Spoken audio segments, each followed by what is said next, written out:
Is it working? Okay, hi guys, and welcome to another game that just got released on Steam.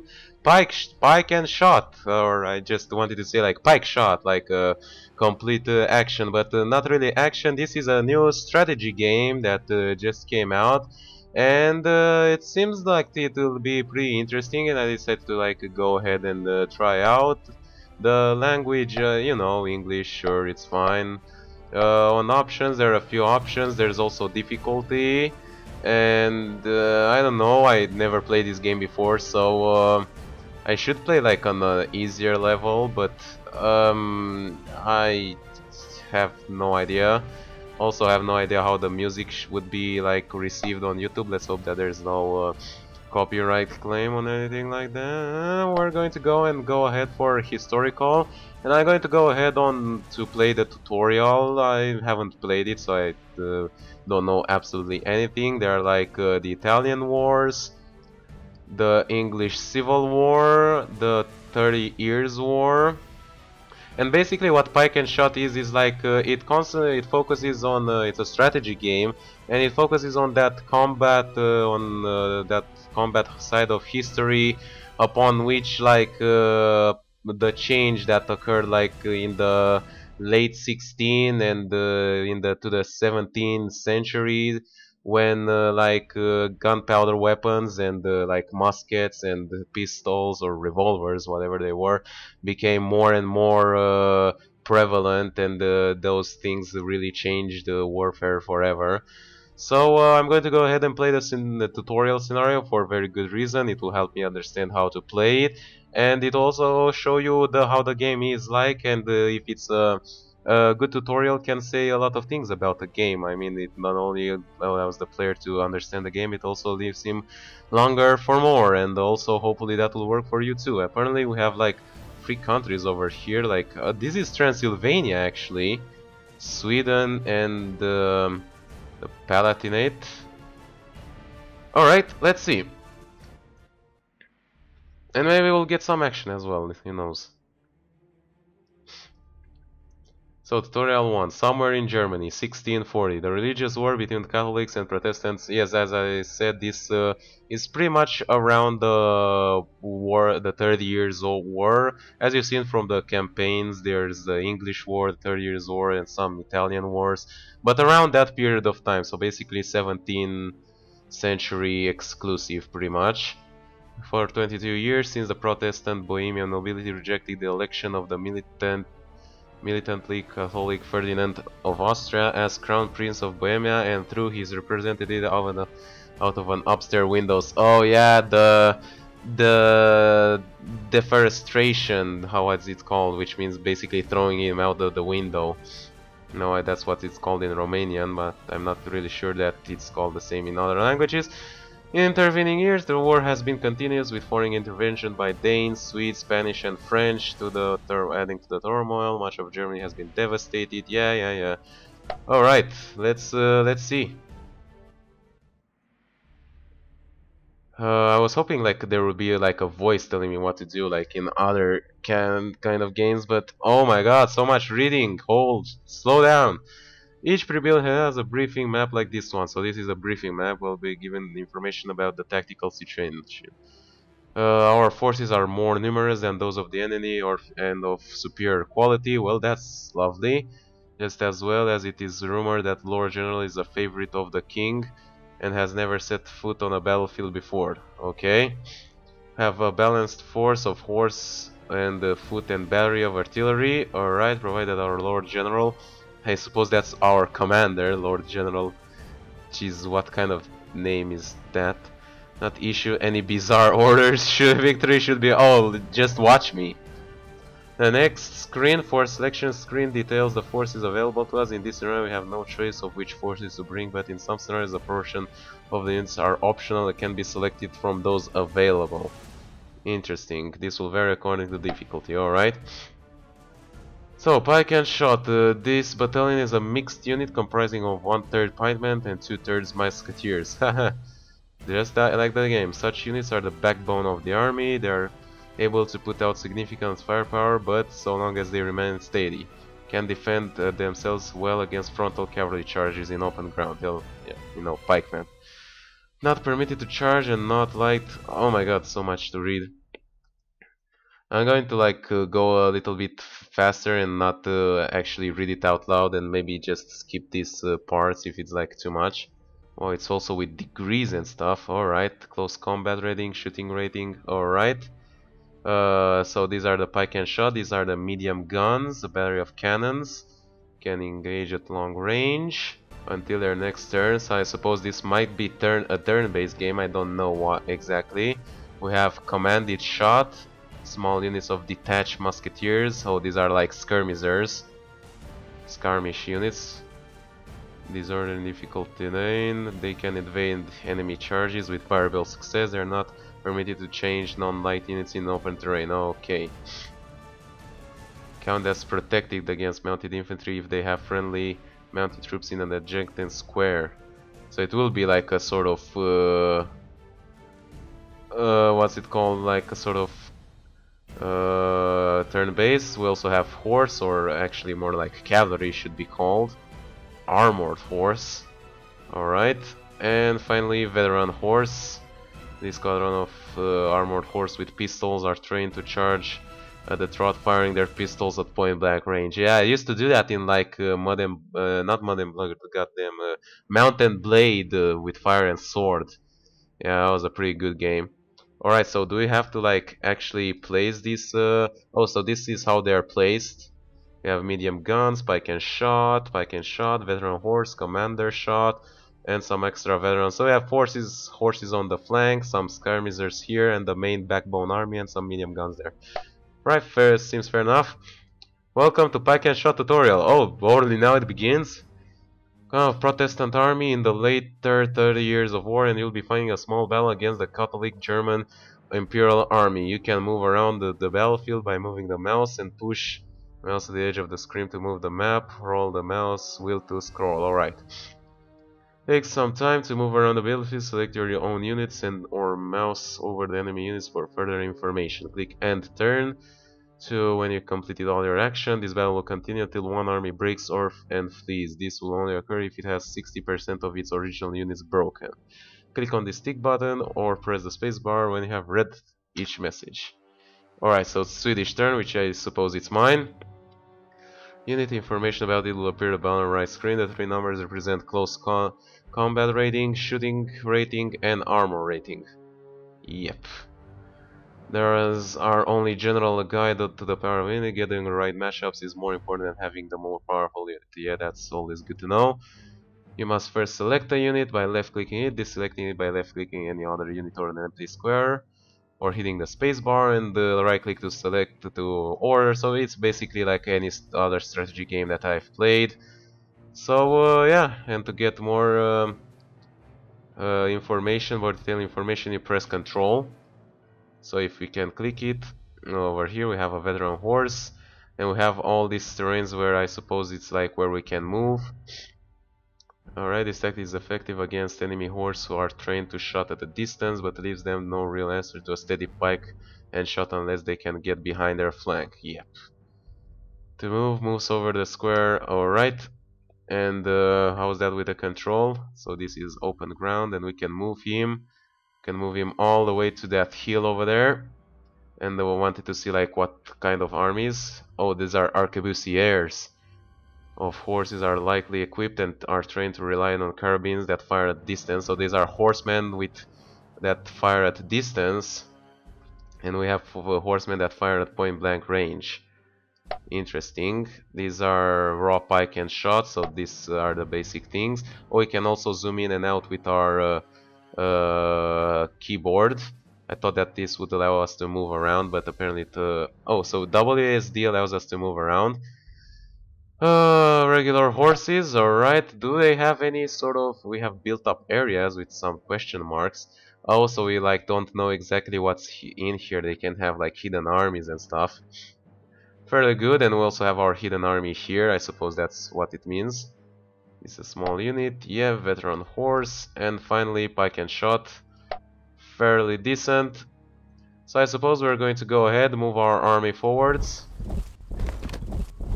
And like that. Holy shit, they already reacted to our unit by shooting. Okay, and we're going to move over here. I thought it was our turn, but I guess they can react and then we're going to do it ourselves. We have the medium guns, we have artillery and they don't have, so we are basically at an advantage. Will it shoot automatically or can we order them to shoot? Alright, it shot, 7 damage. And let's start moving our... Let's start moving our horses around. We're going to try and flank them.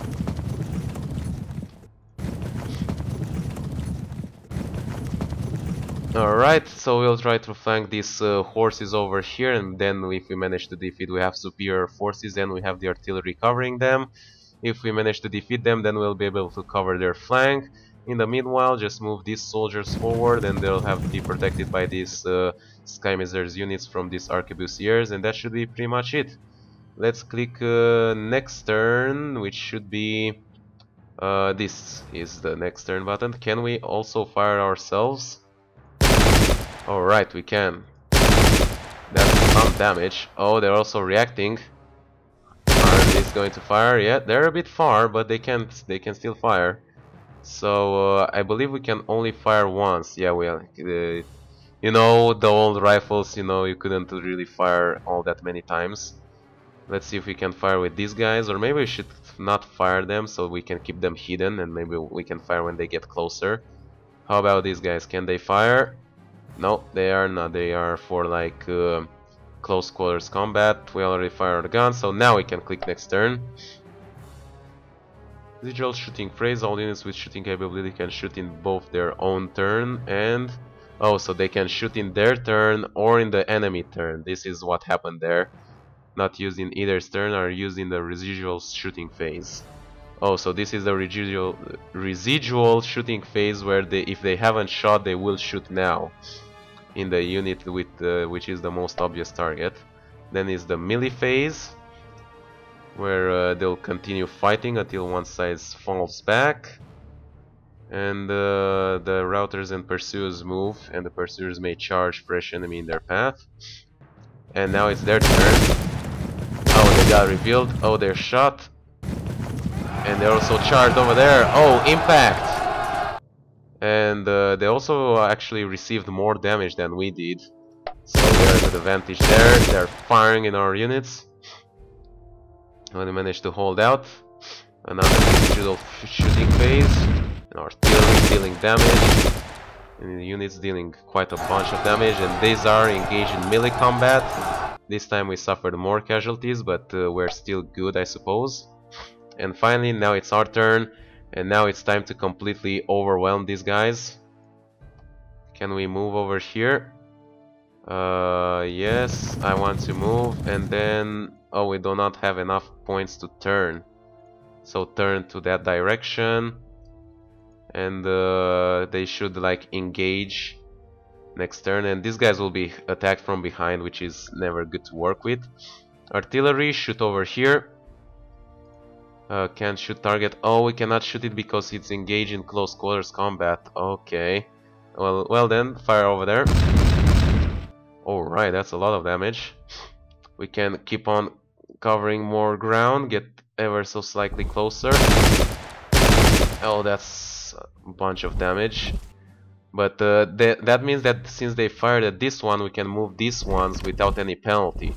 So now we can fire a complete barrage on them. And these guys and these guys. Well, these guys deal a lot of damage, but these two like did a little bit less. And now with these guys, it's potential to charge. Alright, so we can charge these guys. And there is a chance of success, win. We have a huge chance to win. And also, yeah, we have a great advantage. Oh, we actually won. Oh, the result was indecisive, but they suffered more casualties. And we can also fire with our skirmishers. Oh, we can't shoot, and I wouldn't really want to engage them, but hey, let's like get them to over here and then turn towards this side. Okay, That'll be good to go, so I guess we can click next turn. It's progressing way faster than my other like turn-based games, but also, you know, I can't really expect much from these graphics. Residual shooting phase, melee phase, that will mean combat there. Arquebusiers slightly disadvantaged, but the result is still undecisive with equal casualties. We're engaged here, and the enemy won this time. Oh god. And now there's their turn. Oh, an impact with their charge. Now they're firing, but we're also firing back. Oh, and now they're charging our infantry. But they're still suffering more casualties overall, and that considering that with the fact that we have more troops. Artillery firing, our guys firing once again. I think it's safe to assume that we're going to win this. This unit might not survive though. These guys are really suffering a lot of damage. Oh, look at that. This unit has been disrupted. Their morale and cohesion are impaired. It will fight at somewhat reduced effect. Okay. And oh, we are in the melee phase. Still indecisive over there. And finally, it's once again our turn. So yeah, these guys are completely getting disrupted. We can keep on engaging. Our guys can like go ahead and charge. Can they? They cannot shoot, but I also cannot order them to charge apparently. So I guess I'm just going to order them to move and order them to get there and be ready for anything. Over here we can still engage with our artillery unit. Oh, that was a complete miss. And now we can no longer fire because we are in close combat, but can fire on these guys. And they are disrupted now, and we can also fire with these guys. So these guys will fight at reduced capacity while these guys are engaged over here. And finally we should be able to turn these guys around, and we should be able to engage now. There's charge over there, impact! Oh, that was a good impact. And over here we're still engaged, so pretty much all the fronts are locked down, and it's all that's left is to wait and see if we can win. But they have like 2 units that are already disrupted and still have the advantage of the artillery, so we should be pretty fine. Let's click next turn, see what happens. Regional shooting, melee phase. Yeah, we can see that they're starting to suffer more casualties as they're disrupted. Over there we're attacking, we managed to disrupt these guys. Oh no, our unit got disrupted. Oh, that's really bad. As I said, this unit will probably not survive for long. Oh god, they have been fragmented. That means that the morale and cohesion are severely impaired and they are close to breaking. This fight at severely reduced effect. So yeah, probably next turn they'll break off. We're engaging there. We're keep creating casualties on their side. Now it's their turn. We're firing, but we're also firing back, and they're disrupted. More residual shooting, which means our artillery can get a shot. More engagements, and this unit has finally broken. They are routing, so these guys are out. And yeah, our force massively disadvantaged. Yeah, I already know. Victory will pursue. The pursuit may last several turns. Oh, the victors will pursue these guys. No orders can be used to the pursuers until they cease pursuing. If the routers leave the battlefield, the pursuers may do so too. Interesting, interesting. They do so. There is a chance on subsequent turn that they will return.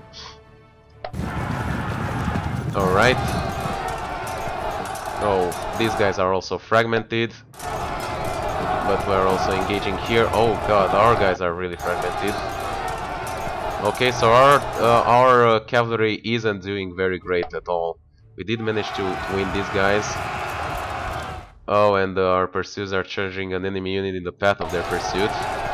Impact! Casualties on both sides, and our guys are really fragmented.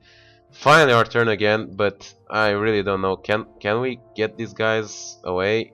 No, we can't. So we are only have our hopes that we're going to defeat them. Right, charge! And we managed to disrupt these guys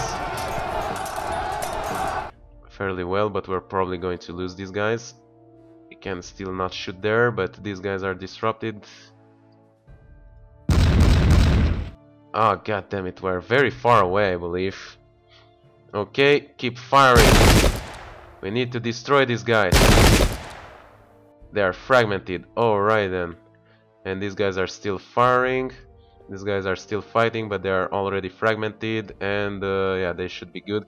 So pretty much it's going pretty well, except that we're probably going to lose this right flank. Let's hope that our medium guns can hold out. But yeah, they're going to lose the center, and we still have like way more forces overall. So even if they end up completely destroying these cavalry units and maintaining their cavalry units that are still not having much, I mean, these guys are disrupted. They're really not going to do much.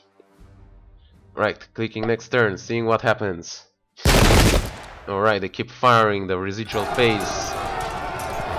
Alright, that the arquebusier finally broke. And our guards are routing them. Oh god. Oh, that's very good. We managed to break these guys. So we are very successful in that guy thing. And now we're engaging this one. We might even save that army. Oh no, our unit broke. And they rout them outside the freaking field. We keep going there. Now it's their turn. They fire upon us, but we fire back and they auto-break. And these guys are disrupted. Finally, residual shooting phase. Artillery fires but misses. And we fire once again. And that unit finally breaks once again.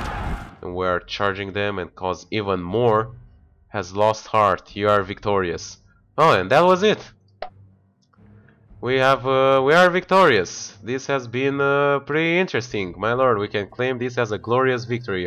We have pretty much routed all their armies, so this is why we are victorious. Even though we lost some armies and the cavalry, their enemy cavalry, like pursued our cavalry, so they left the field before they found out that they actually lose. So this is interesting things about the war.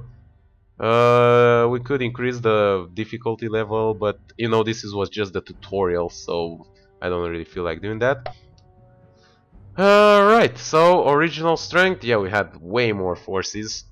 It's interesting to see like killed and killed, wounded, captured, and deserted. So they killed like 280, or I mean wait, these are the enemies. So this is what they killed, and this is what we killed, or is it the other way around? I suppose it's the other way around. I think we killed more than they did. Although there were casualties on both sides, nevertheless. Oh, and the tutorial continues. Well then, I guess I'm going to continue it, but in the next episode. So, yeah, this has been Pike and Shot. Hope you guys enjoyed watching. A pretty interesting strategy game, although there is a lot of reading. And it's certainly not as graphic as other strategy game like Napoleon Total War or other great strategy games, but it's pretty interesting, and it really gathered my attention for how long this video took. So if you want me to see more playing of this, then leave a like and a favorite, and also comment and let me know that you want to, and I'll see you guys next time. Bye bye.